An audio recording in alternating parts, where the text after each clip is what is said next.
আসসালামু আলাইকুম, hello viewers. আশা করছি সবাই ভালো আছেন। সবাইকে স্বাগতম জানিয়ে শুরু করছি আজকের এই ভিডিওটি। আজকে আমি আপনাদেরকে তৈরি করে দেখাবো কিভাবে অল্প উপকরণের মাধ্যমে বাসায় রেস্টুরেন্টের স্বাদে চিকেন নাগেটস তৈরি করা যায়।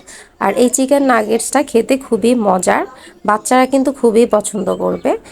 ছুটির দিনে এটা আপনারা ট্রাই করতে পারেন এবং বাচ্চাদের টিফিনেও এটা দিয়ে দিতে পারেন।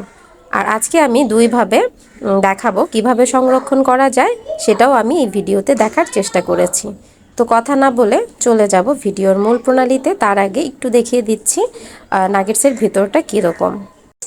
দেখতেই পাচ্ছেন ভিতরটা কতটা জুসি এবং টেস্টি দেখাচ্ছে।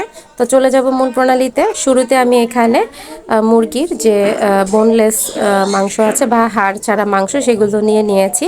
প্রথমে আমি এগুলো ছোট ছোট করে কেটে নিব এবং এভাবে আমি সবগুলো মাংস কেটে নিব। এখানে আমি দুটি মুরগির বোনলেস মাংস নিয়েছি। তো এখান থেকে আমি কিছুটা তুলে রেখেছিলাম অন্য রেসিপির জন্য, এবং এখানে আমি প্রায় 1.5 কাপের মতো চিকেন নিয়েছি। আর এখন এখানে দিয়ে দিচ্ছি 1/4 চা চামচ গোলমরিচের গুঁড়ো এবং দিয়ে দিচ্ছি পাপরিকা। পাপরিকা যদি অ্যাভেলেবেল না থাকে তাহলে লাল গুঁড়া মরিচটা দিয়ে দিতে পারেন সামান্য পরিমাণের, এবং 1 চা চামচ সয়া সস দিয়ে দিচ্ছি, সাথে 1/2 চা চামচ রসুন বাটা এবং 1/2 চা চামচ আদা বাটা দিয়ে দিচ্ছি, এবং দিয়ে দিচ্ছি স্বাদ মতো লবণ। আর এখন আমি এখানে 2 পিস রুটি ভিজিয়ে ভালোভাবে পানি মানে বের করে তারপরে এখানে দিয়ে দিব।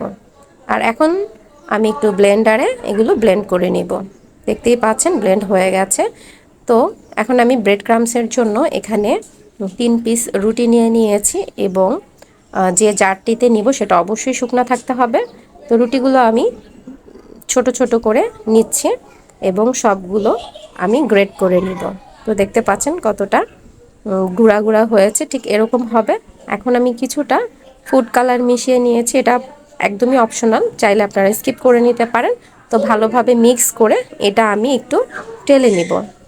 তো এটা টেলে নিব আমি প্রায় 5 মিনিটের মতো। আর এটা একদমই লো ফ্লেমে থাকবে, না হলে মানে রুটির যে গুঁড়াটা সেটা পুড়ে যেতে পারে। আর যখন হয়ে যাবে তখন বুঝে নিতে মানে বোঝাই যাবে, কারণ তখন একটু মুচমুচে ভাব চলে আসবে এবং কালারটাও চেঞ্জ হয়ে আসবে। তো আমার ব্রেড ক্রামস সহজেই রেডি হয়ে গেছে, দেখতেই পাচ্ছেন। তো এখন চলে যাব চিকেন নাগেটস শেপ দেওয়ার জন্য। তো শুরুতে আমি একটি চপিং বোর্ডের উপরে একটি ব্যাগ বিছিয়ে নিয়েছি। এখন আমি ব্লেন্ড করা মাংসগুলো বিছিয়ে একটি বেলুনের মাধ্যমে চেপে চেপে নিচ্ছি, যাতে করে শেপটা সুন্দর আসে এবং উপরের শেপটা মসৃণ আসে। তো এভাবে হালকা হালকা করে চেপে নিতে হবে। এখন আমি একটি ছুরির মাধ্যমে কেটে নিব। আপনারা আপনাদের ইচ্ছা অনুযায়ী শেপ দিতে পারেন। আমি একটু লম্বা করে নিয়েছি এবং একটু মোটা করে নিয়েছি, এতে করে দেখতে খুবই সুন্দর লাগে। তো এভাবে সবগুলো শেপ করে নিব।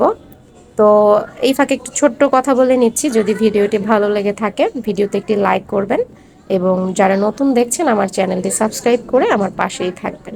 তো দেখতে পাচ্ছেন ঠিক এরকম হবে। আমি একটু হাতে তেল মাখিয়ে সাইডগুলো একটু সমান করে নিচ্ছি, যেহেতু সমানই আছে তারপরও ভালোভাবে করে নিলে এটা কোটিংয়ের সময় কোনো ধরনের প্রবলেম হয় না। বাকিগুলো আমি সেম ভাবেই কেটে নিব। তো আমার সমস্ত নাগেটসগুলো কাটা হয়ে গেছে। এখন একটি বাটিতে আমি নর্মাল টেম্পারেচারের একটি ডিম নিব এবং একটু লবণ দিয়ে ভালোভাবে ফেটে নিব। চাইলে এখানে আপনারা গোলমরিচটাও অ্যাড করতে পারেন সামান্য পরিমাণে।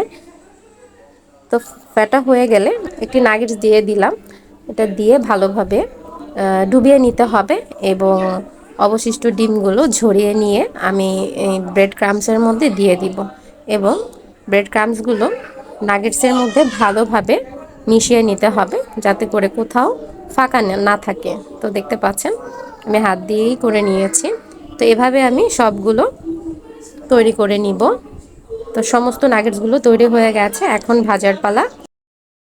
প্রয়োজন মতো তেল নিয়েছি, এবং তেলটা যখন একটি স্টিক দিলে বুদবুদ হবে, ঠিক সেই মুহূর্তে নাগেটসগুলো আমি ছেড়ে দিব।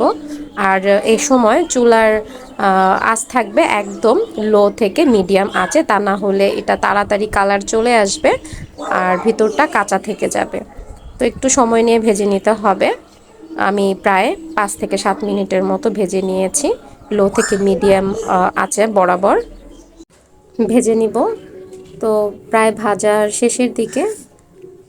তো এখন আমি সবগুলো উঠিয়ে নিব এবং বাকিগুলো সেমভাবে ভেজে নেব।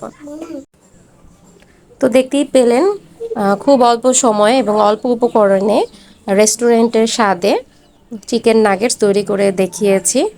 আর যেগুলো চিকেন নাগেটস আমি সংরক্ষণের জন্য রেখেছি সেটা আমি একটি এয়ারটাইট বক্সে রেখে দিব। এটা প্রায় 1 থেকে 2 মাসের মতো আপনারা রেখে খেতে পারবেন। তো আজ এই পর্যন্ত। আপনারা সবাই ভালো থাকবেন, সুস্থ থাকবেন। ফিরে আসবো নতুন ভিডিও নিয়ে। আল্লাহ হাফেজ।